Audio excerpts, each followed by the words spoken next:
Dr. Han Wu wiped the sweat from his forehead as he stared at the massive quantum communication array. The device filled most of the research lab on New Seoul Station, its glowing blue crystals humming with barely contained energy. Outside the reinforced windows, the dying star painted everything in deep red light. "Computer, run final diagnostics," Wu said, his voice echoing in the empty lab. "All systems ready, Dr. Han," the AI responded. "Warning, stellar collapse probability has increased to 93% within the next 6 hours. Wu nodded. He knew the risks. The dying star was exactly why he had chosen this location.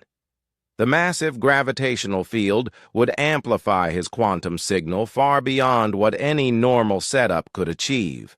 If his theory was correct, he could send an instant message to any point in the galaxy. His colleague, Dr. Kim Nari, had begged him to wait.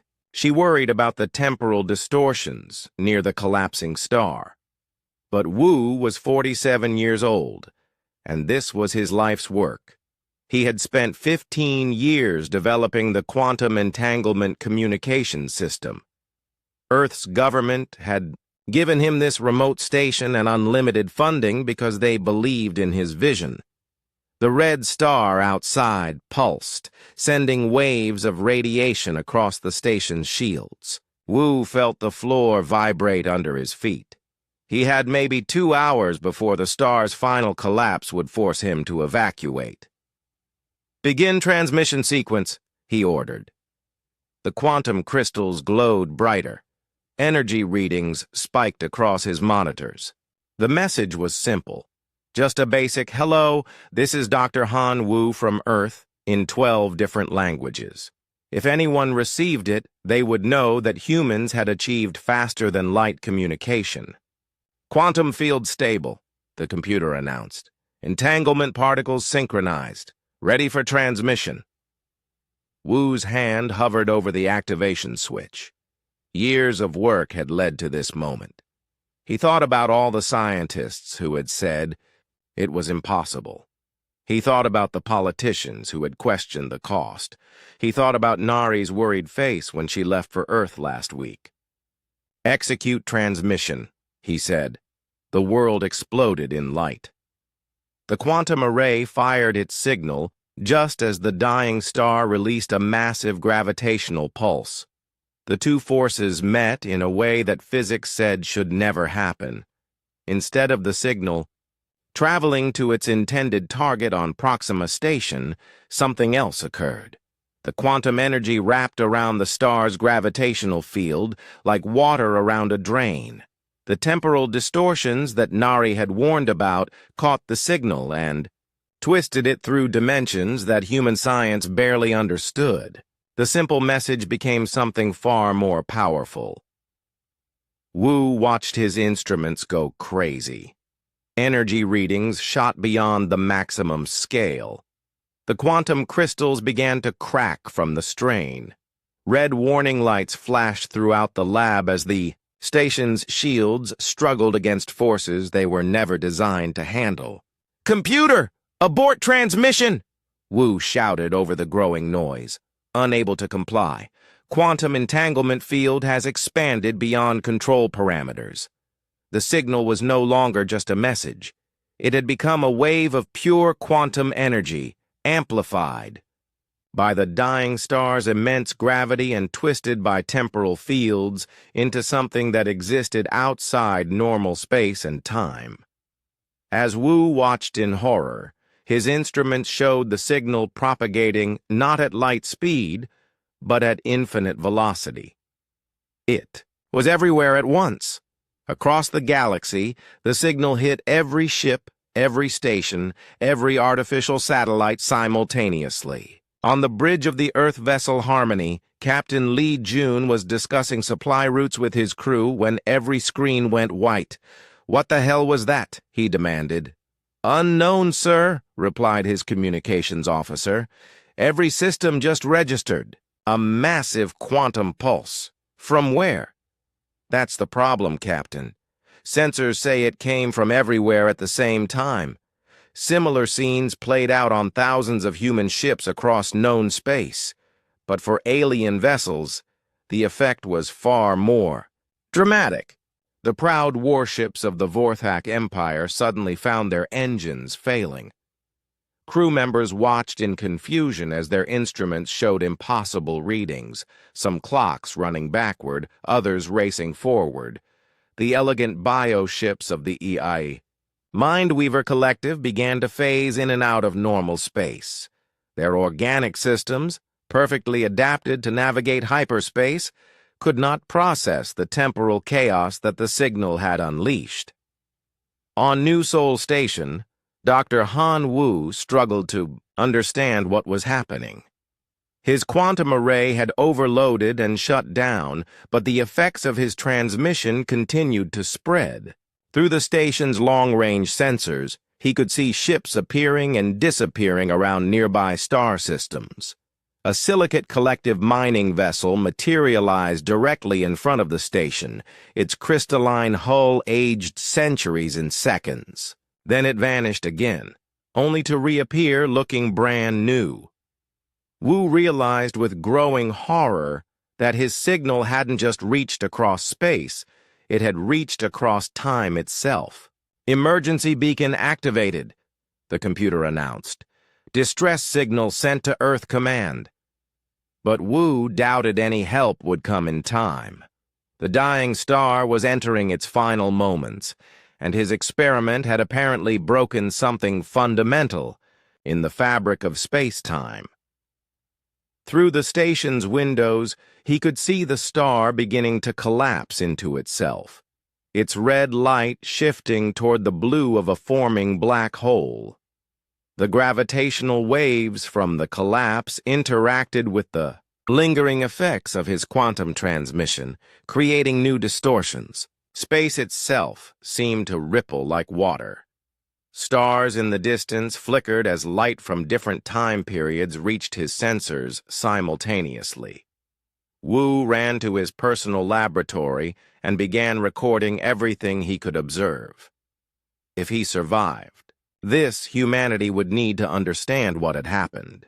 His simple communication test had become something that could reshape the galaxy's understanding of physics. "Personal log, Dr. Han Wu, final entry," he spoke into his recorder.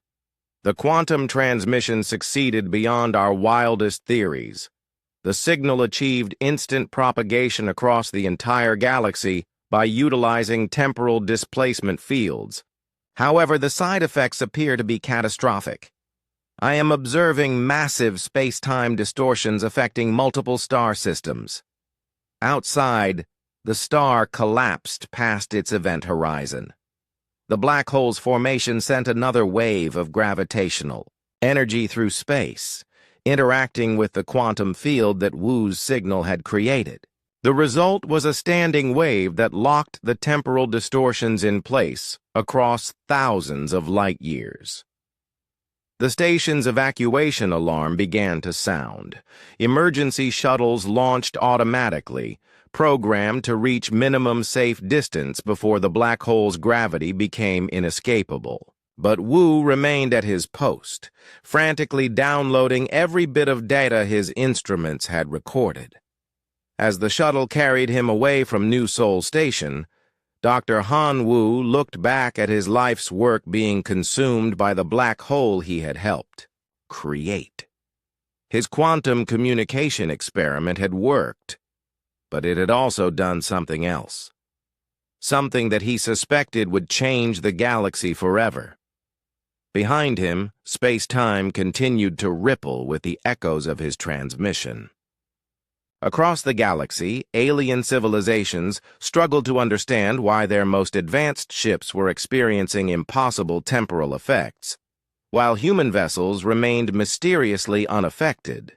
Dr. Han Wu had achieved faster-than-light communication, but in doing so, he had also shattered the galaxy's timeline and set in motion events that would reveal humanity's true destiny among the stars.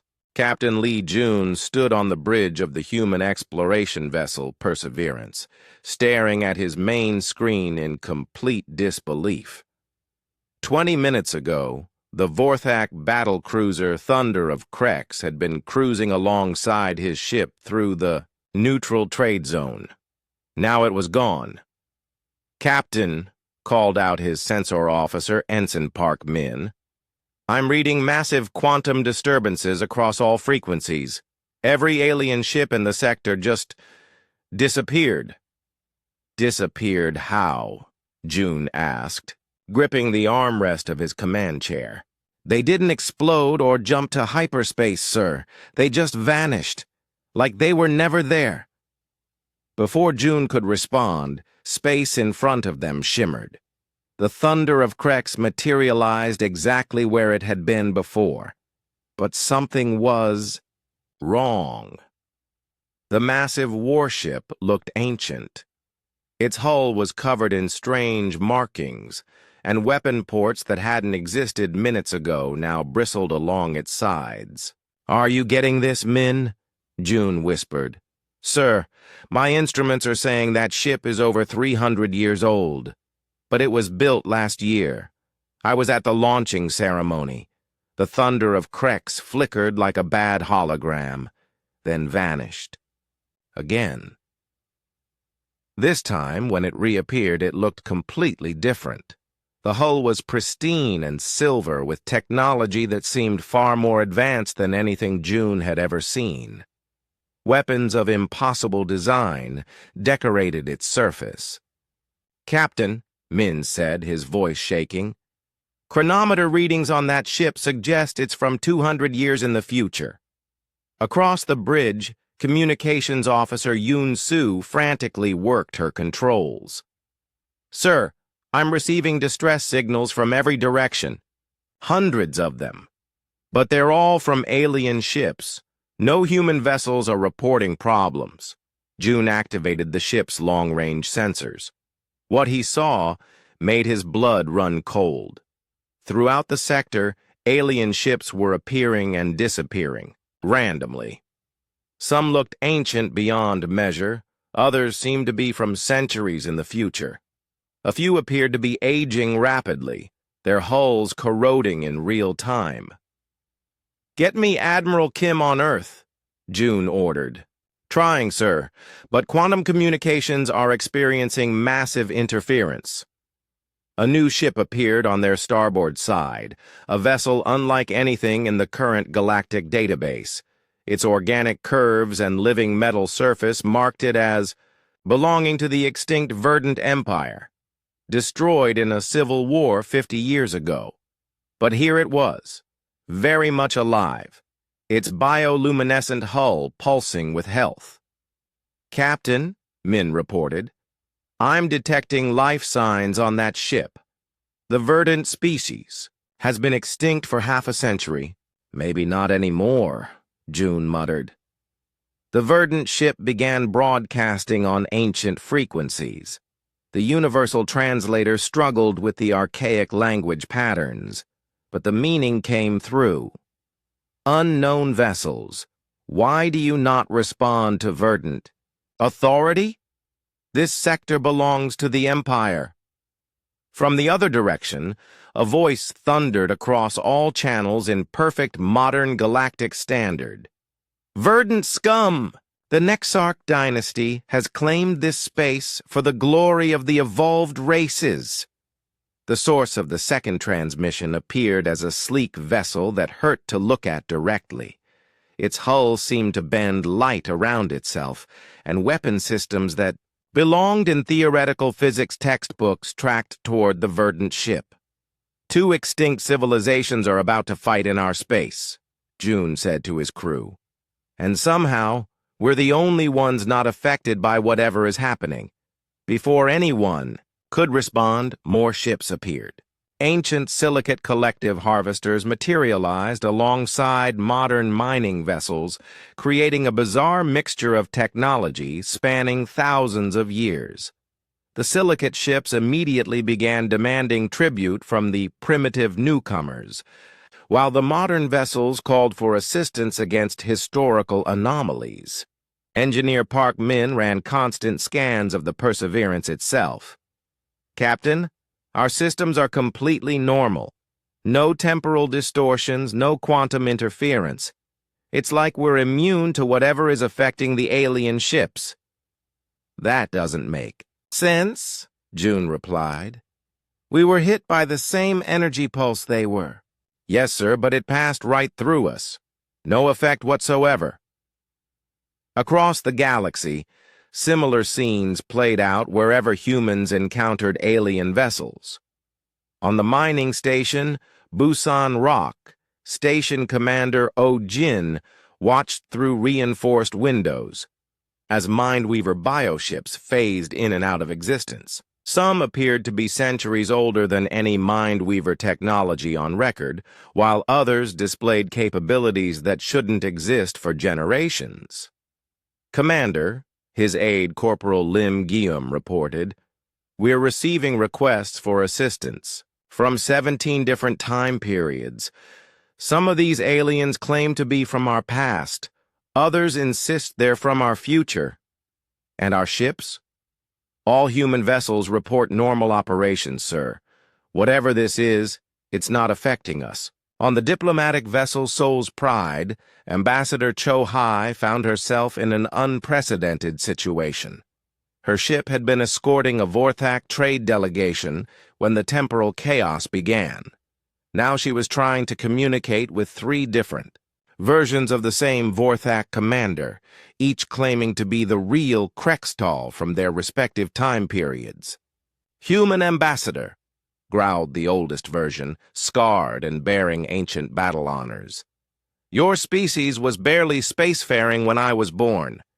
You have no authority here." "Silence, ancestor," snapped the youngest version, whose ship displayed technology decades ahead of current standards. "The humans have proven themselves worthy allies in the time wars yet to come." "Time wars?" the middle version asked in confusion. "What time wars? And why are there 3 of me?" Ambassador Cho Hai had trained for many diplomatic scenarios, but mediating between different temporal versions of the same alien had not been covered in her courses. Meanwhile, Dr. Song Hana at the Deep Space Research Institute on Earth worked frantically to understand the growing crisis. Her instruments detected temporal anomalies throughout human space, but in every case, human technology remained unaffected. "It's as if we exist in a temporal null field," she explained to her research team. "The same energy that's causing chaos, for alien technology simply passes through our systems without interaction."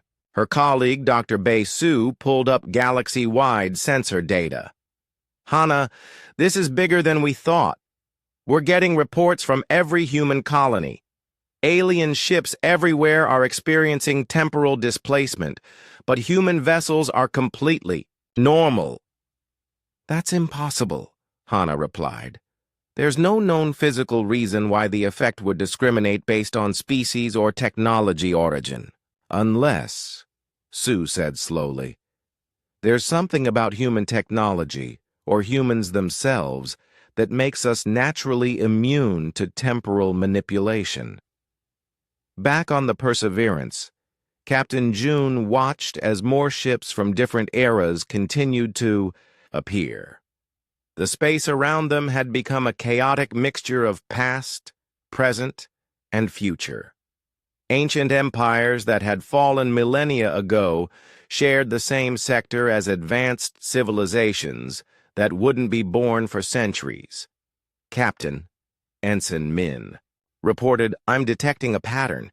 Every alien vessel that appears seems to be from a significant historical moment. Major battles, first contacts, the rise and fall of empires. It's like the timeline is bleeding its most important events into the present." June nodded grimly. Whatever Dr. Han Wu had done with his quantum transmission, it had torn holes in time itself. And for reasons no one understood, humans seemed to be the only stable point in an increasingly chaotic galaxy. "Set course for Earth," he ordered. "If we're immune to this temporal storm, we might be the only ones who can help fix it."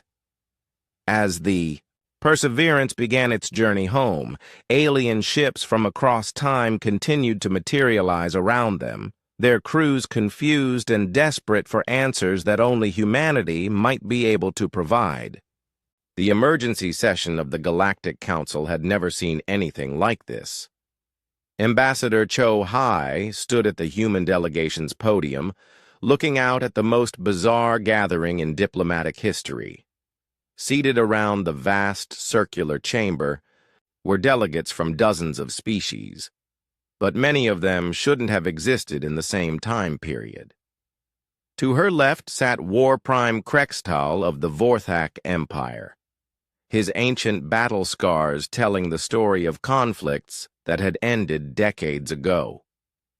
To her right, a much younger Vorthak commander named Zeknar claimed to represent the future Dominion, speaking of wars that hadn't happened yet. "This is madness," growled the elderly Krextal, slamming his massive fist on the table. "I remember when humans first achieved warp drive. You were barely civilized savages playing with toys you didn't understand."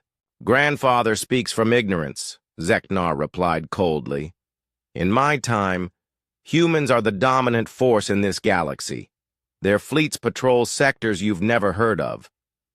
Ambassador Cho Hai cleared her throat. "If I may, honored delegates, perhaps we should focus on the current crisis rather than debating which version of history is correct." At the center of the chamber, Council mediator Silthara of the Mindweavers floated in her energy sphere. Her species had evolved beyond physical form, communicating through pure thought. But even she seemed confused by recent events. "The temporal streams are fractured," Silthara's voice echoed in everyone's mind. "Past, present, and future flow, together like rivers meeting the sea. Yet humans remain unchanged, untouched by the chaos that consumes all others." Dr. Yoon Tae, Earth's leading expert on temporal physics, stepped forward to address the assembly. His calm demeanor contrasted sharply with the tension in the room. "Honored delegates," he began, "we believe we understand what happened. 3 days ago, Dr. Han Wu conducted a quantum communication experiment near a dying star. The gravitational fields amplified his signal beyond all expectations, creating temporal distortions that have affected the entire galaxy." "A weapon!" roared an ancient silicate collective mind core, its crystalline body pulsing with angry light. "Humans have attacked us with temporal manipulation." "Not a weapon," Dr. Yoon replied calmly. "An accident? Dr. Wu had no idea his experiment would cause these effects." "Convenient excuse," muttered Delegation Leader Vorthek of the Hegemony Alliance. "Humans claim innocence while every other species suffers temporal displacement." "That's exactly what we need to understand," said Dr. Yoon. "Why are humans unaffected?" He activated a holographic display showing sensor data from across the galaxy. The assembled delegates watched as the evidence played out. Ship after ship experiencing temporal anomalies while human vessels remained completely stable. "In every recorded case," Dr. Yoon explained, "human technology and human crews show no temporal distortion effects. We exist in what appears to be a stable timeline bubble." "Impossible," declared Scientist Prime Nexus of the Architect Remnants, his mechanical body clicking with skeptical calculations. "No species possesses natural temporal immunity. Such a trait would have been noticed during our millennia of observation." "Unless," said a new voice from the back of the chamber, "it was never meant to be noticed." Everyone turned to see who had spoken. The delegate was unlike any species in the current galactic community. Tall, ethereal, with features that seemed to shift between solid and energy. Ambassador Cho Hai checked her database, but found no match. "I am Keeper Zetharos of the First Builders," the being announced. "We have watched this galaxy since its youth. The temporal storm has awakened us from our long sleep." Murmurs rippled through the assembly. The First Builders were legend, supposedly the earliest spacefaring civilization, vanished eons before most current species had evolved intelligence. "You claim to know why humans are immune?" War Prime Krextal demanded. "We know because we were there when humanity was designed," Keeper Zetharos replied. The chamber erupted in chaos. Delegates shouted in dozens of languages, some accusing the builders of lying, others demanding explanations. Ambassador Cho Hai felt her world shifting beneath her feet. "Designed?" she managed to ask. "What do you mean, designed?" Keeper Zetharos raised a hand for silence. "Long ago, we discovered that this galaxy's timeline was unstable. Natural temporal currents threatened to tear reality apart. We built stabilization networks to maintain order, but knew our efforts were temporary. The holographic display changed, showing ancient star maps and incomprehensible technical diagrams. We needed guardians," the Keeper continued, "a species that could naturally maintain temporal stability. So we found a promising young race on a blue planet and gave them the genetic modifications necessary to serve as living temporal anchors." "You're talking about humans," Dr. Yoon said, his voice barely a whisper. "Your species was chosen for your adaptability, your resilience, and your capacity for growth. We encoded temporal anchoring abilities into your very DNA, then stepped back to let you evolve naturally." The implications hit the chamber like a physical blow. Humans weren't just immune to the temporal chaos. They were specifically created to prevent it. "The stabilization network that has maintained galactic timeline integrity for millions of years is failing," Keeper Zetharos explained. "Dr. Wu's signal didn't cause the temporal fractures. It revealed them. The artificial supports are breaking down, and only humanity can repair the damage." War Prime Krextal stood slowly, his ancient frame trembling with rage. "You expect us to believe that these children are somehow our superiors? That they were created to rule over species that mastered space travel while Earth was still cooling?" "Not to rule," the Keeper corrected. "To stabilize. Humans possess unconscious temporal awareness that keeps timeline distortions from cascading out of control. Their presence in the galaxy has been maintaining the stability you all take for granted." Ambassador Cho Hai found her voice. "If this is true, why are we only learning about it now?" "Because the knowledge was dangerous," Keeper Zetharos replied. "If humanity learned their true nature too early, fear and pride could have corrupted their purpose. The temporal anchoring ability works best when it operates naturally, without conscious interference." Dr. Yoon was frantically taking notes, his scientific mind racing to process the implications. "This explains why our technology isn't affected. We're not immune to temporal manipulation. We're naturally synchronized with the stable timeline." "Exactly," the Keeper agreed. "But now the old network is failing, and the galaxy faces temporal collapse. Only humans can consciously access their anchoring abilities to build a new stabilization system." The chamber fell silent as the weight of responsibility settled on the human delegation. Around them, delegates from past and future stared with mixtures of hope, fear, and resentment. "What happens if we refuse?" Ambassador Cho Hai asked quietly. Keeper Zetharos gestured to the chaotic mix of temporal refugees filling the station outside. "The fractures will spread. Past and future will merge into an eternal present of chaos. Civilizations will rise and fall simultaneously. Reality itself will become meaningless. War Prime. Krextal laughed bitterly.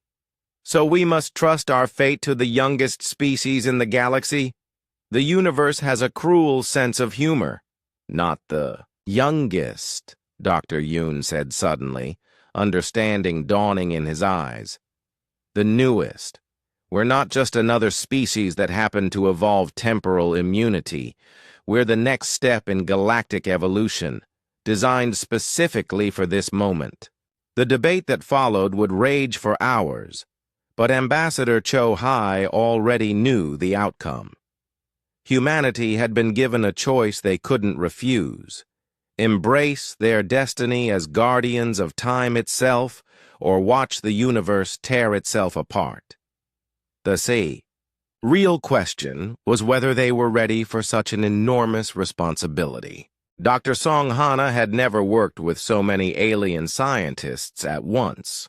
Her laboratory on Earth had been transformed into a makeshift research center where species from across time periods struggled to understand the temporal crisis.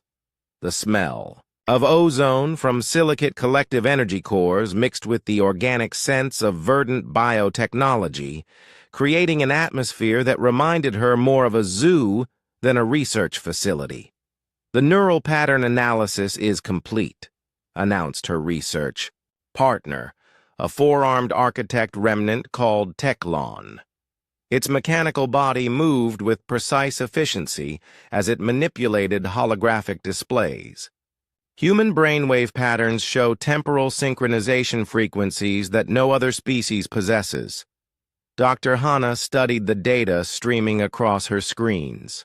For the past week, they had been scanning volunteers from every available species, looking for clues about humanity's temporal immunity. The results were both fascinating and disturbing. "Look at this," she said, pointing to a brain scan of human volunteer Park J, a maintenance worker who had volunteered for the tests. His temporal lobe activity shows quantum resonance patterns that match the galactic baseline frequency exactly. "While my scans show complete discord," added Dr. Vextra, a mind-weaver scientist whose energy form pulsed with frustrated confusion. "My species has evolved beyond physical brains, yet our consciousness patterns are chaotic compared to human." Neural activity. The laboratory's main screen displayed a galaxy-wide map showing the temporal crisis in real time. Red zones marked areas where past and future had merged into temporal storms. Yellow zones showed unstable regions where time moved at different speeds. The few green zones marked stable areas, and every single one had significant human populations. "It's not just our brains," Dr. Hana realized.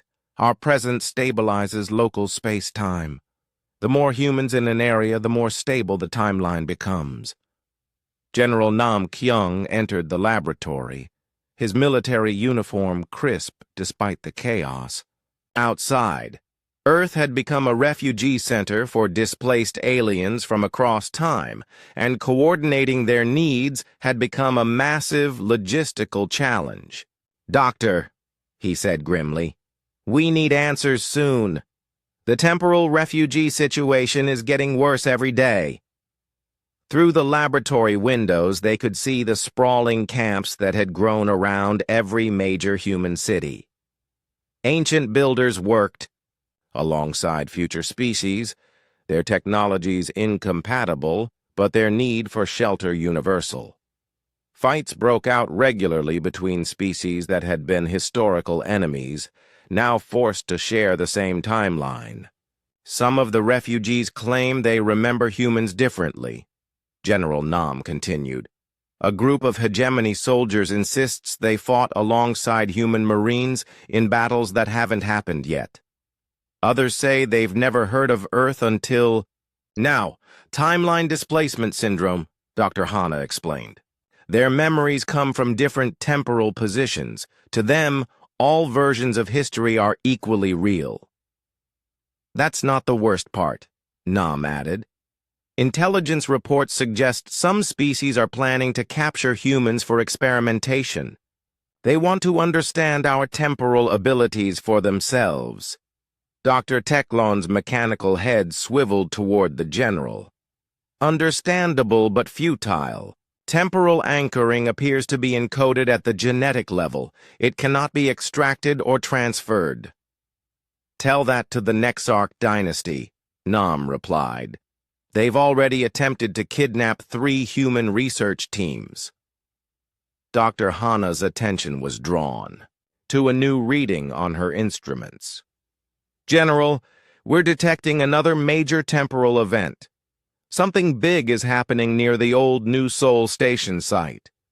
The holographic display zoomed in on the region where Dr. Han Wu had conducted his fateful experiment. The space around the newly formed black hole rippled with energy patterns that made the instrument struggle to maintain coherent readings. What are we looking at? Nam asked. The source, Dr. Hana whispered. The original quantum signal is still propagating through the black hole's event horizon. It's creating a temporal feedback loop that's amplifying the galactic instability. Dr. Vexitra's energy form brightened with excitement. If we could reach the signal's origin point, we might be able to reverse the cascade effect. Impossible, Dr. Teklon stated flatly. The event horizon prevents any information from escaping. Even temporal manipulation cannot penetrate a black hole's gravity well. Unless, Dr. Hana said slowly, we send someone who exists outside normal temporal flow. All eyes turned to her. The implications were clear but terrifying. You're suggesting sending humans into a black hole? General Nam asked. Not into it, to its event horizon. Our temporal anchoring abilities might allow us to interact with the quantum signal without being affected by the gravitational time dilation.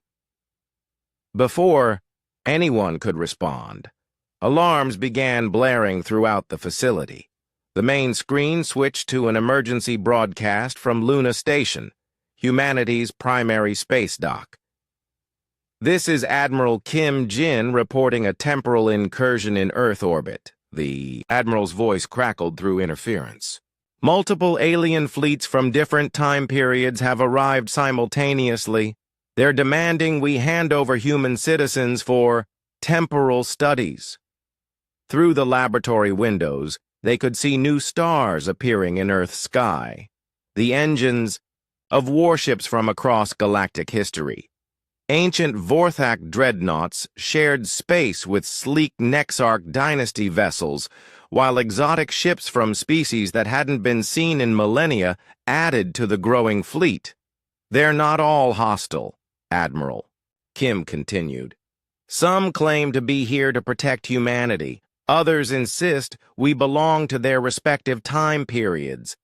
But none of them are willing to leave without answers. Dr. Hana turned to her research team. How long until we can develop a temporal stabilization protocol? Unknown, Dr. Teklon replied. The technology required to consciously access human temporal abilities does not exist in our databases. Then we need to find someone who has already accessed those abilities, Dr. Hana said. We need Dr. Han Wu. General Nam shook his head. Wu is in protective custody at Titan Base. The intelligence agencies want to make sure no one can force him to reproduce his experiment. He's the only human who has directly interacted with the quantum temporal field, Dr. Hana insisted. If anyone can help us understand how to control our abilities, it's him. The discussion was interrupted by Dr. Lim Su, Hana's research assistant, who burst into the laboratory with a tablet displaying urgent data. Dr. Song, you need to see this immediately, Su said breathlessly. We've detected massive temporal signatures from the outer galaxy. Something is coming toward Earth, multiple somethings. The main display showed long-range sensor data. Enormous structures were moving through space at impossible speeds, their energy signatures unlike anything in the galactic database. What are they? General Nam demanded. Unknown, Sue replied. But they're big enough to be artificial planets, and they're all heading directly for Earth. Dr. Vexetra's energy form pulsed with recognition. I have seen such vessels in the deep memories of my species. They belong to the architects, the original builders of the galactic civilization. The ones who supposedly designed humanity? Dr. Hana asked. The same. If they are returning to Earth, it means the temporal crisis has reached a critical threshold. They would only intervene if the galaxy faced imminent collapse. Outside, more alien fleets continued to arrive in Earth orbit. The sky had become a chaotic mixture of technologies from across galactic history, all focused on humanity's home world. The pressure was mounting for Earth's government to make a decision about humanity's role in the temporal crisis. Dr. Hana looked at her research data one more time. Human neural patterns, genetic analysis, temporal field measurements, all the evidence pointed to the same conclusion. Humanity had been created for this moment, designed to be the galaxy's temporal guardians. General, she said finally, we need to contact Dr. Han Wu immediately, and we need to prepare for the possibility that Earth is about to become the center of a war spanning all of galactic history. The investigation had revealed the truth about humanity's nature, but the real challenge was just beginning. Dr. Bei Su had seen many strange things during her career as a xenoarchaeologist, but the planet before her defied every law of physics she understood. Through the shuttle's viewport, Kepler 442c looked like 3 different worlds occupying the same space. Ancient ruins flickered between modern cities and futuristic megastructures, all existing simultaneously. Temporal layering is stable at 97%, reported her pilot, Lieutenant Omin. But I'm reading 3 distinct time periods on the surface: past, present, and about 2,000 years in the future. Dr. Su adjusted her equipment one more time. The joint human-alien expedition to Kepler 442c had been hastily organized after long-range sensors detected massive architect structures appearing on the planet's surface. If humanity was truly designed by these ancient beings, this world might hold the answers they desperately needed. Take us down to the coordinates provided by Keeper Zetharos, she instructed. And remember, stay close to me and Dr. Park. Our temporal anchoring fields might be the only thing keeping us stable down there. Dr. Park Yan, her partner in this investigation, checked his scanning equipment one final time. Sue, are you sure about this? The temporal distortions down there could trap us in the wrong time period permanently. We don't have a choice, she replied. Earth has become a war zone. Half the galaxy wants to study us. The other half wants to control us. This might be our only chance to understand what we really are. The shuttle descended through Kepler 442c's atmosphere, passing through layers of temporal distortion that made the hull shimmer with strange energies. Below them, the landscape shifted constantly. Ancient crystalline spires rose from grounds that sometimes showed primitive forests, sometimes displayed modern settlements, and sometimes revealed technological marvels that wouldn't exist for millennia. They landed in a clearing that seemed to exist in all 3 time periods simultaneously. The moment Dr. Su stepped onto the planet's surface, she felt something change. The constant background noise of temporal chaos that had plagued the galaxy for weeks suddenly quieted to a whisper. Fascinating, said their alien companion, historian, Vexnan of the Silicate Collective. His crystalline body resonated with harmonic frequencies as he analyzed the local temporal fields. The human presence is creating a stable temporal bubble around us. We exist in all three time periods without experiencing displacement. Engineer Lim Geum, the expedition's technical specialist, took readings with instruments designed specifically for temporal archaeology. I'm detecting massive architect structures buried beneath the surface. Some of them are older than our galaxy's recorded history. They followed a path that appeared in all three time periods, leading them toward the largest concentration of architect energy signatures. As they walked, Dr. Su noticed that the vegetation around them seemed to respond to their presence. Flowers that had been flickering between different stages of growth stabilized, showing their full blooms only when humans passed nearby. "It's like the planet recognizes us," Dr. Park observed. "Not recognizes," corrected a familiar voice. Keeper Zetharos materialized beside them, his ethereal form more solid on this world than it had been at the Galactic Council. "Responds. This world was designed as a testing ground for your species. Every element here was calibrated to interact with human temporal fields." The keeper led them to what appeared to be a simple hillside covered in ordinary grass. But as they approached, the ground began to glow with soft blue light. Ancient stone emerged from the earth, rising to form a perfect amphitheater around a central platform. "Welcome to the Hall of Origins," Keeper Zetharos announced, "where your species first learned the truth about their destiny." Dr. Su stared at the ancient structure. "You brought humans here before?" "Once, long ago, when your species was still young. We needed to test whether our genetic modifications had taken hold correctly." The keeper gestured toward the central platform. "Place your hands on the memory stone and you will see what we saw." Dr. Park hesitated. "Is it safe?" "For humans, yes. The stones were designed to interface only with your neural patterns. Others would experience nothing." Dr. Su stepped forward and placed her palms on the smooth stone surface. The world exploded into visions. She saw Earth as it had been millions of years ago, when early humans were just beginning to develop agriculture.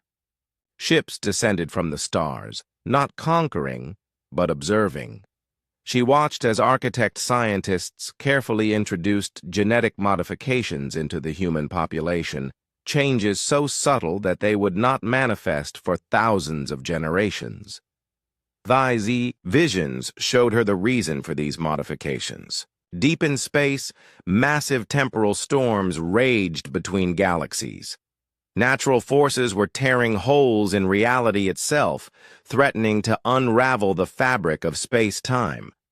The architects had built stabilization networks to contain the damage, but they knew their technology was temporary. "We needed guardians who could maintain temporal stability instinctively," Keeper Zetharos explained as the visions continued. "Beings who could anchor timeline coherence through their very existence. Humans were chosen because your species showed the greatest potential for adaptation and growth." The visions shifted, showing the construction of the Galactic Temporal Stabilization Network. Massive stations hidden in deep space, quantum field generators buried in planetary cores, and monitoring systems that spanned entire star clusters. All of it designed to maintain stable timelines until humanity matured enough to take over the responsibility. Dr. Su saw the network's slow degradation over millions of years, critical systems failing one by one as the architects withdrew from galactic affairs. The temporal storm that Dr. Han Wu's experiment had revealed wasn't new. it had been building for millennia, held back only by failing ancient technology. "The network is dying," she gasped, pulling her hands away from the memory stone. "Yes," Keeper Zetharos confirmed, "and only humans can build its replacement." Engineer Lim had been scanning the surrounding structures with his instruments. "Dr. Bay, I'm detecting massive energy systems throughout this complex. They're all keyed to human biological signatures." "Training facilities," the Keeper explained, "designed to help your species learn to consciously access their temporal abilities. Until now, human temporal anchoring has been unconscious, automatic. But to repair the galactic timeline, you must learn to use these abilities deliberately." Dr. Park was examining hieroglyphs that had appeared on the amphitheater walls. "These symbols, they're showing the progression of human civilization, from primitive tribes to spacefaring society to this." The final symbols showed humans working alongside aliens from across the galaxy, building new temporal stabilization technology that surpassed even architect achievements. But there was something else in the symbols. Images of conflict, of species that refused to accept human guardianship. "Not all will accept humanity's role willingly," Keeper Zetharos admitted. "Your species is young by galactic standards. Many will see you as unworthy of such responsibility." "Can you blame them?" Dr. Sue asked. "We've been spacefaring for less than 2 centuries. Why should ancient civilizations trust us with the stability of time itself? Because you were designed for this purpose. Because your neural patterns naturally resonate with temporal frequencies. And because," the Keeper paused, "the alternative is the complete collapse of organized reality." Historian Vexanon, who had been silently recording everything, finally spoke. "The Silicate Collective has existed for 50,000 years. We have seen the rise and fall of countless species. If the architects declare that humanity is necessary for temporal stability, we will consider supporting this conclusion." "Consider?" Dr. Park asked. "We are not the only ones who must be convinced," Vexanon replied. "The Nexarch dynasty believes they should be the galaxy's temporal guardians. The Void Princes seek to use the temporal chaos for their own purposes, and the Hegemony Alliance refuses to accept any species as superior to their own." The memory stone began to glow again, showing new visions without anyone touching it. This time, the images depicted a massive war spanning multiple time periods. Fleets from past and future battling in the present, reality itself becoming the battlefield. "The temporal war has already begun," Keeper Zetharos said grimly.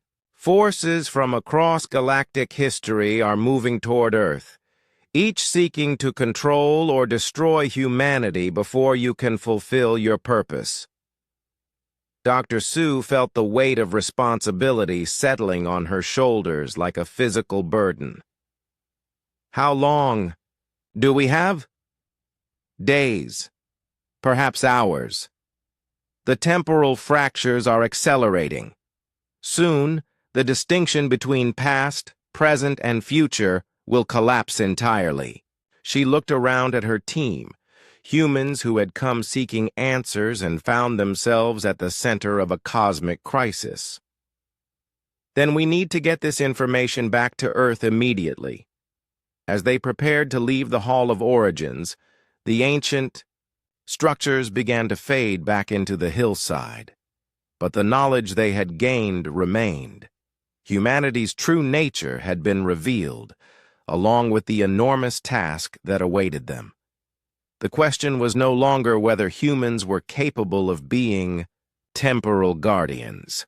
The question was whether they could learn to use their abilities fast enough to prevent the galaxy from tearing itself apart. Captain O'Jin had fought in 3 different galactic conflicts during his military career, But nothing had prepared him for a war where the enemy could attack from the past and the future simultaneously. Standing on the bridge of the human defense, ship Incheon, he watched through the main screen as reality itself became a battlefield. "Captain," called out his tactical officer, Lieutenant Yu Hana, "Nexarch Dynasty vessels are decloaking off our starboard bow. They're using temporal displacement weapons. Their shots are hitting us before they fire." Through the viewport, Oh-Jin could see the sleek, impossible geometry of future warships as they materialized from temporal fold space. Their weapons fired backwards through time, creating the surreal experience of damage appearing on his ship's hull before the energy beams became visible. "Evasive maneuvers," he ordered. "Pattern Delta 7. "Sir, Pattern Delta 7 hasn't been invented yet," his helmsman replied in confusion. "It will be in about 30 seconds, Oh-Jin said grimly. "Trust me." The Incheon twisted through space in maneuvers that defied conventional tactics, following a battle plan that existed in multiple time periods simultaneously. Around them, the space near Earth had become a chaotic mixture of warships from across galactic history. Ancient Vorthak dreadnoughts, their hulls scarred by thousands of years of battle, exchanged fire with pristine vessels from civilizations that wouldn't exist for millennia. Bioships from the extinct Verdant Empire fought alongside mechanical constructs that claimed to be from humanity's own future. "Status report," Oh-Jin demanded. 12 human vessels engaged across the temporal combat zone," Lieutenant Yu replied. "The good news is that our ships are naturally synchronized with present time. The bad news is that everyone else can attack from whenever they want." On Earth's surface, General Nam Kyung coordinated the defense from a command bunker deep beneath Seoul. His situation displays showed the most complex military engagement in galactic history. Hundreds of fleets from different eras all converging on humanity's home system. "Sir," reported his aide, Major Lim J., "we're receiving surrender demands from 17 different factions. Some of them claim they've already won this battle in their timeline." "And our allies?" Nam asked. "The Silicate Collective is sending support vessels, but they're experiencing temporal displacement just like everyone else. Only human ships maintain stable timeline positioning." Through the command center's reinforced windows, Nam could see the sky above Seoul filled with the lights of orbital combat. Ships appeared and disappeared as they jumped between time periods, creating a light show that was beautiful and terrifying. "General," called out Communications Specialist Park Min, "Dr. Song Hana is requesting immediate transport to the Temporal Research Facility. She says she's made a breakthrough." On the space station, Luna Base, Dr. Kim Nari worked frantically to understand the data streaming in from the battle zone. Her former colleague, Dr. Han Wu, sat beside her, finally released from protective custody to help with the crisis he had accidentally triggered. "The temporal weapons are creating cascade failures in local space-time," she explained to the assembled military leaders on her communication screen. "Each shot fired backwards through time creates new fracture points in the timeline." Dr. Wu studied the energy patterns flowing across their instruments. "It's worse than that, Nari. The weapons themselves are powered by temporal extraction. They're literally stealing time from the past to fuel their attacks in the present."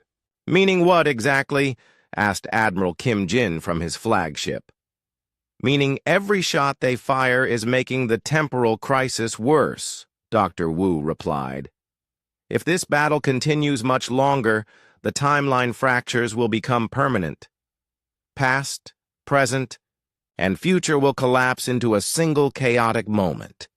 The implications sent chills through the command structure. They weren't just fighting for humanity's freedom. They were fighting to prevent the destruction of time itself. On the research vessel Seoul's Hope, Dr. Song Hana had gathered the most brilliant human minds available to work on a solution. The ship orbited just outside the main battle zone, its hull protected by experimental temporal shielding.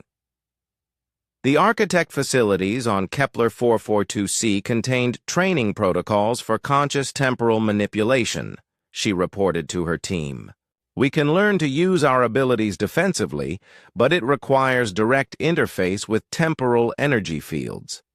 Dr. Bei Su, who had returned from the archaeological expedition, activated holographic displays showing the ancient training systems. The architects designed these protocols specifically for humans, but using them means directly exposing our neural systems to temporal forces. What are the risks? Asked Engineer Park Yeon. Unknown, Su admitted.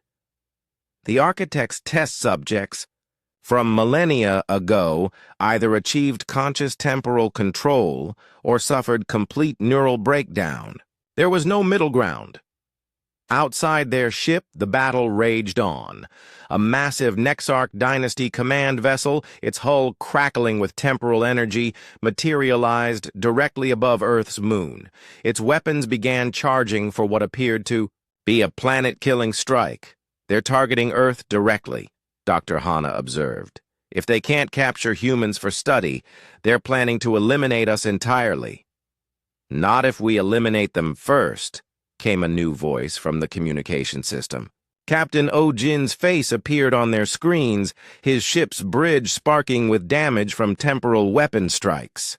Captain, your vessel is heavily damaged, Dr. Hana pointed out.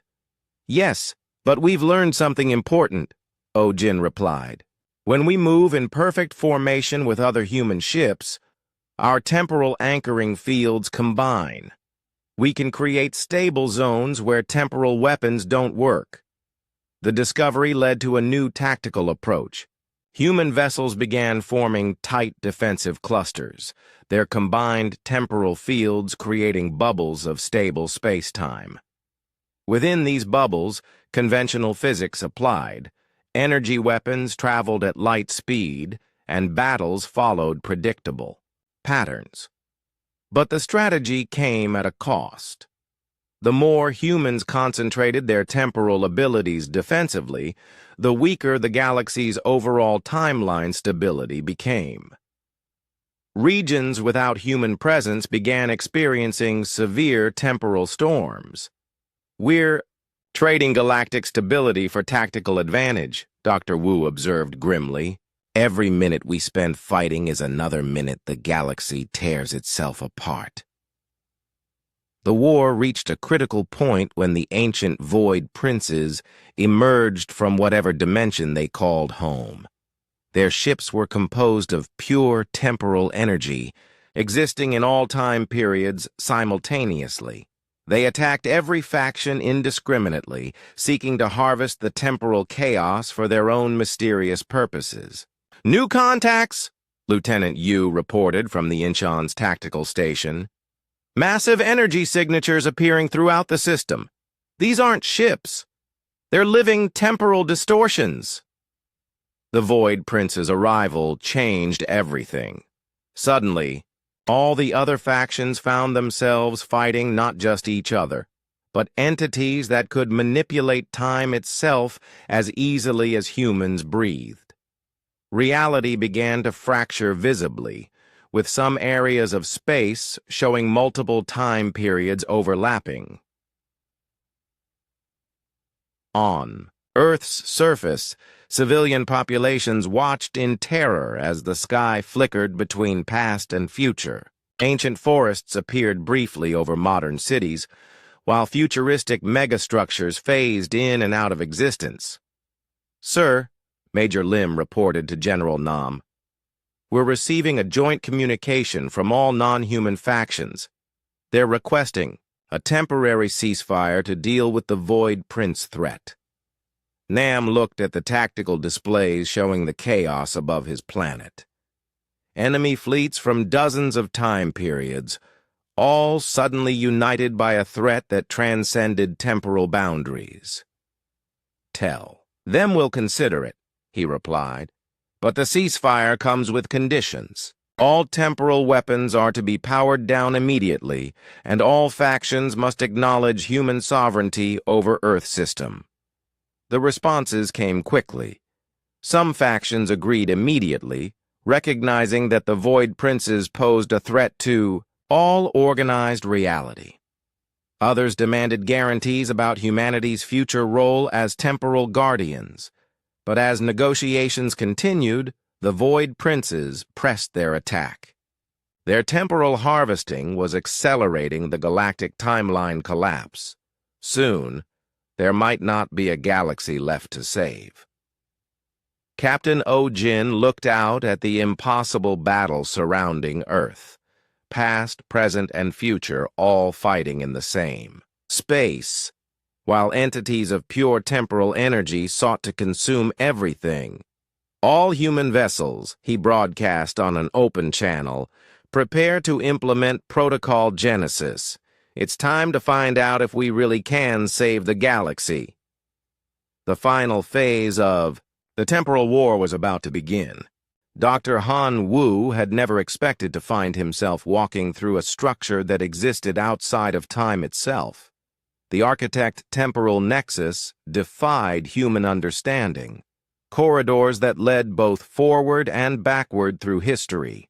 Chambers where past and future meetings occurred simultaneously, and at its heart, a being that had waited for millions of years. "The pathway is stable," reported Dr. Song Hana, checking her instruments as their small team moved deeper into the nexus. "Our temporal anchoring abilities are keeping us synchronized with present time, but I can see other versions of ourselves in adjacent timelines." The volunteer team consisted of humanity's best temporal researchers, Dr. Wu himself, Dr. Hana, Engineer Park Min, and Dr. Kim Nari.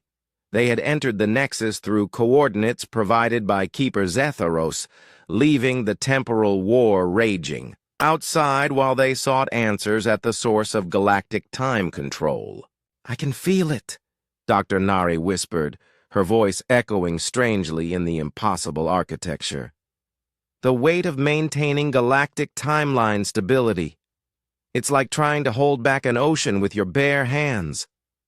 They found the last architect in the Nexus's central chamber, a being so ancient that its form seemed to shift between matter and energy, existing in all possible states simultaneously.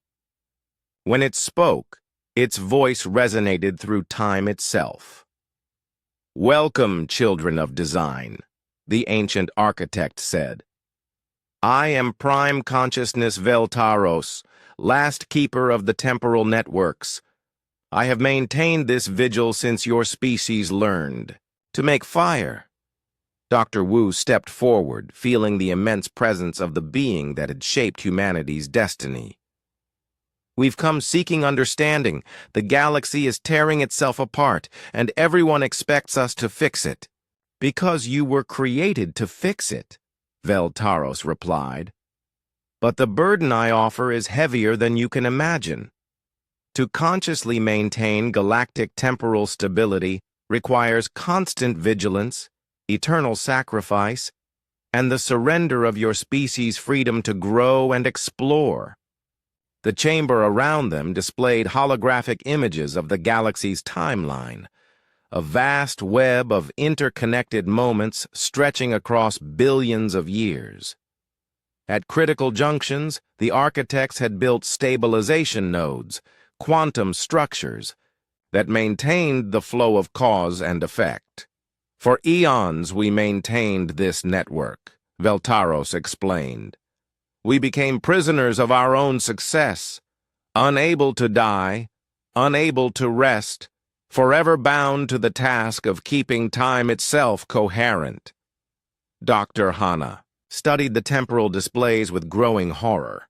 "You're asking us to give up everything that makes us human, our curiosity, our drive to explore, our freedom to make mistakes. That is the price of temporal guardianship," the ancient architect confirmed. Your species would become eternal, wardens of causality, preventing the temporal storms that naturally arise when civilizations develop time travel technology. Engineer Park Min had been analyzing the Nexus's technical systems. There has to be another way. If humanity's natural temporal abilities are this powerful, couldn't we design automated systems to handle the stabilization?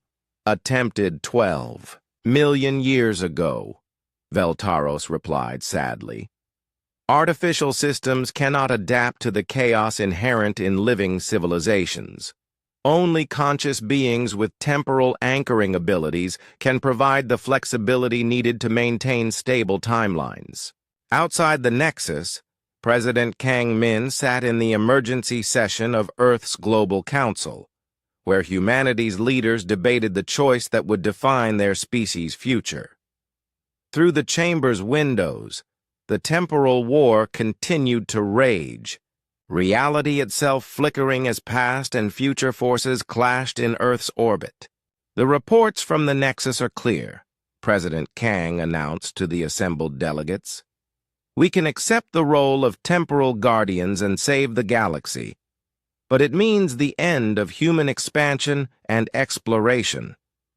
Or we can refuse and watch the universe collapse into temporal chaos. Secretary of Defense Han Sol stood to address the council. Mr. President, our military analysts estimate that without immediate action, the timeline fractures will reach critical cascade within 48 hours. After that point, organized reality becomes impossible. And if we accept guardianship? Asked Representative Yu Jin from the Pacific Federation. Humanity becomes eternal prisoners, Han Sol replied bluntly. We'll spend the rest of our existence maintaining technology we barely understand, preventing other species from making the same temporal mistakes we made. The debate that followed was unlike any in human history. They were choosing not just for themselves, but for every future generation that would never know the freedom of exploration because their ancestors had agreed to become time's jailers. Back in the temporal nexus, Dr. Wu was examining the ancient architect's memories, experiencing firsthand what millions of years of temporal guardianship had done to the architect species. They forgot how to dream, he reported to his team. Constant vigilance against temporal threats killed their creativity, their curiosity, everything that made them a growing civilization. Is that what we'll become? Dr. Nari asked. Unless you find a better solution, Veltaros admitted. We have searched for alternatives for longer than your species has existed. The mathematics of temporal stability are unforgiving. Dr. Hana had been studying the network's design principles when she noticed something odd.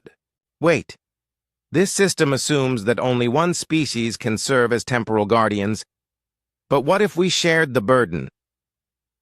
Impossible, Veltaros replied immediately.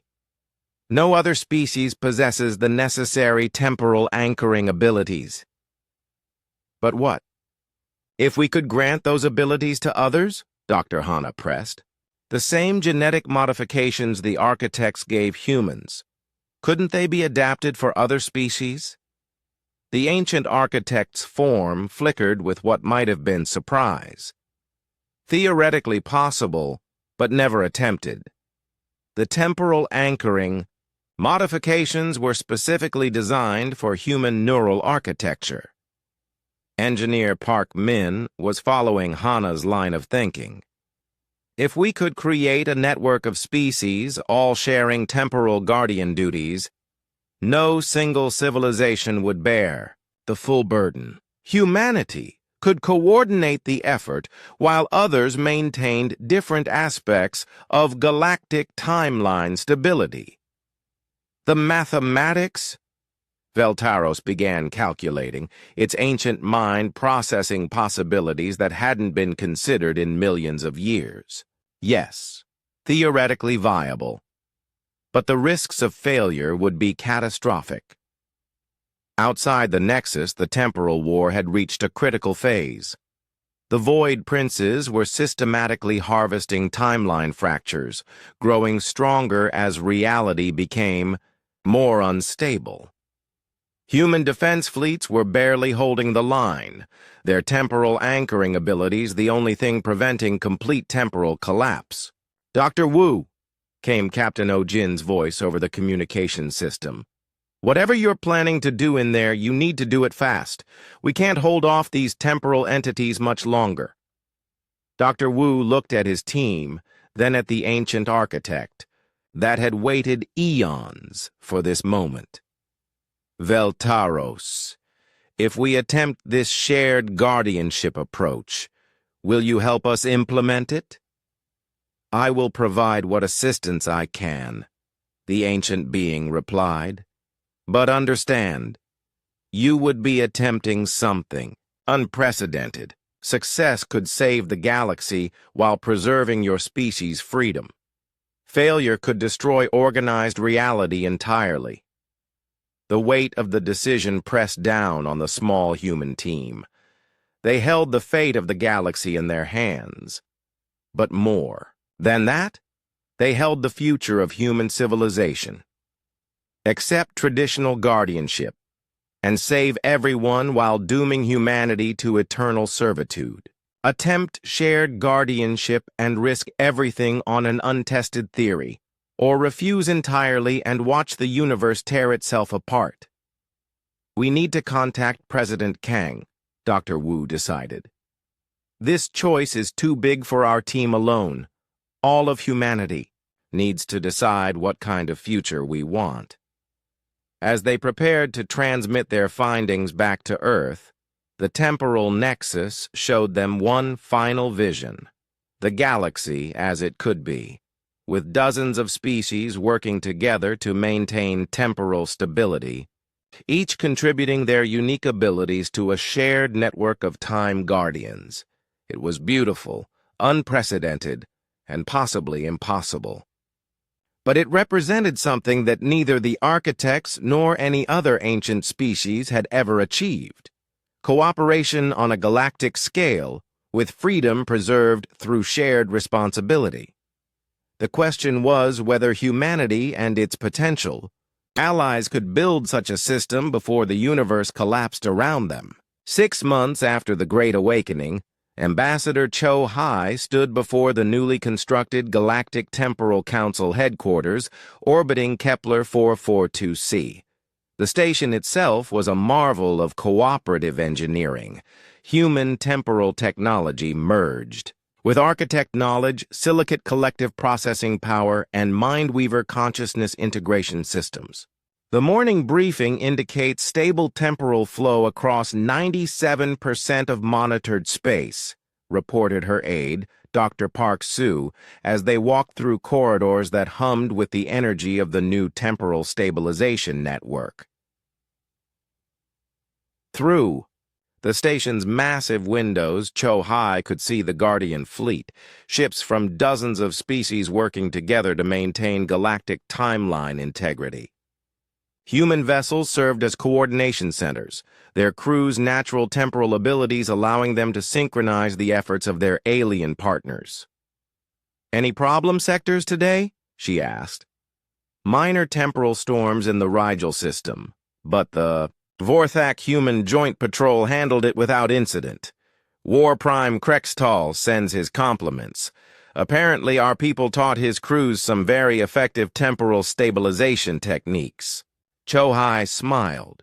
The transformation of galactic civilization had been remarkable. The species that had once fought desperately in the temporal war now competed to contribute to the new Guardian network. The shared responsibility of maintaining time itself had created bonds between civilizations that had been enemies for millennia. In the Council's main chamber, representatives from 43 species gathered for the daily coordination meeting. Each had undergone the adapted genetic modifications that allowed limited temporal awareness. not as complete as humanity's natural abilities, but sufficient to share in the guardianship duties. Today marks the 200th day of stable galactic timeline, announced Coordinator Yoon Hana, the first human to hold the position of Temporal Council Director. Guardian Station reports indicate that our network is operating at optimal efficiency. The chamber buzzed with quiet satisfaction. Ancient species that had considered humans barely civilized savages now worked eagerly alongside them. The Nexarch dynasty, whose future technology had once seemed impossible to integrate, had become enthusiastic partners in developing new temporal monitoring systems. Dr. Song Hana, now Director of Temporal Research, presented the day's innovations. The Silicate Collective has developed quantum crystals that can store temporal energy safely. The Mindweavers have created consciousness-sharing protocols that allow instant coordination across the network. And our architect partners have provided design specifications for permanent timeline stabilization nodes. In his laboratory on Earth, Dr. Han Wu worked alongside scientists from across the galaxy. His accidental experiment had become the foundation for the most ambitious scientific project in galactic history. The quantum communication array that had started the crisis now served as the prototype for the Guardian Network's coordination system. Temporal resonance is holding steady across all connected systems, reported his research partner, a young verdant scientist named Bloom of Understanding. The regenerated verdant species had proven especially gifted at biological temporal interfaces. Any word from the deep space monitoring stations? Wu asked. All clear. The Void Princes haven't been detected in this dimension for 4 months. The ancient architect believes they've retreated to seek easier targets in other realities. The defeat of the Void Princes had been the Guardian Network's first major test. Working together, dozens of species had created a temporal barrier that made the galaxy inaccessible to entities that existed purely as temporal energy. It had been a resounding success that proved the network's effectiveness. On Luna Base, General Nam Kyung reviewed security reports from across human space. The transition to shared temporal guardianship had not been without challenges. Some species still harbored resentments, and a few radical factions opposed any cooperation with humans. The hegemony purists are still causing trouble in the outer rim, reported his intelligence chief, Colonel Lim Hai. They claim that accepting human-derived genetic modifications violates their species' purity. Any actual threats? Nam asked. Nothing organized. A few terrorist attacks on Guardian stations, some propaganda broadcasts, but their support is shrinking. Most species have seen the benefits of timeline stability. The benefits were indeed significant. With the temporal chaos eliminated, galactic civilization had experienced unprecedented growth. Trade flowed smoothly between worlds without fear of temporal pirates. Scientific research proceeded without the risk of timeline contamination. Entire sectors that had been lost to temporal storms were slowly being reclaimed. Captain Oh Jin, now Admiral of the Guardian Fleet, coordinated patrols from his flagship New Seoul. The ship itself exemplified the new era, a human-designed vessel, crewed by multiple species, all working together to monitor and protect the galaxy's timeline. Admiral, reported his Vorthak tactical officer, Zekthos. The patrol in Sector 7 has detected minor temporal fluctuations near the old architect ruins. Natural or artificial? Oh Jin asked. Appears natural, sir. Probably residual energy. From the ancient stabilization systems finally dissipating. Such reports were routine now. The old architect network had been gracefully decommissioned as the new Guardian network took over its functions. Unlike the ancient system, which had required the complete dedication of its builders, The new network operated through voluntary cooperation and shared responsibility. Dr. Kim Nari, working with the Temporal Council's Education Division, had developed training programs that taught species across the galaxy about timeline maintenance. Young beings from dozens of worlds learned, together forming friendships that would strengthen galactic cooperation for generations. "The children adapt so quickly," she observed to her colleague, Dr. Bei Su, as they watched a mixed class of human, silicate, and Mindweaver students practicing basic temporal stabilization techniques. "It gives me hope," Su replied. "This generation won't know the galaxy as it was, full of temporal chaos and species conflict. To them, cooperation will be normal." President Kang Min, now in the final year of her term, often reflected on the choice humanity had made. By refusing to accept the traditional role of temporal guardians and instead creating a shared network, they had achieved something unprecedented. They had saved the galaxy while preserving their own freedom to grow and explore. The deep space exploration program is ahead of schedule, her science advisor reported during their weekly briefing. Human ships are pushing further into unexplored regions than ever before, always accompanied by Guardian Network partners. "Any discoveries?" Kang asked. "Several promising worlds, and we've made contact with 3 new species. All have expressed interest in joining the Guardian Network." The network continued to grow as more civilizations learned of its benefits. Temporal stability meant that species could develop their full potential without fear of timeline disruption. The universe was becoming a safer, more cooperative place. In the temporal nexus that had once been the ancient architect's prison, Prime Consciousness Veltaros prepared for the final shutdown of the old systems.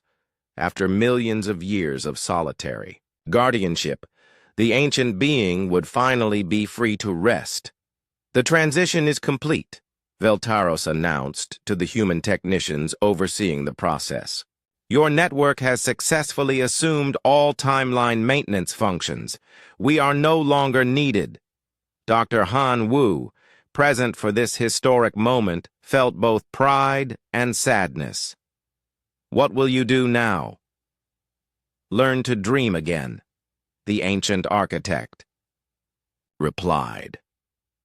"You have given us something we thought lost forever, the freedom to grow, to explore, to discover new possibilities.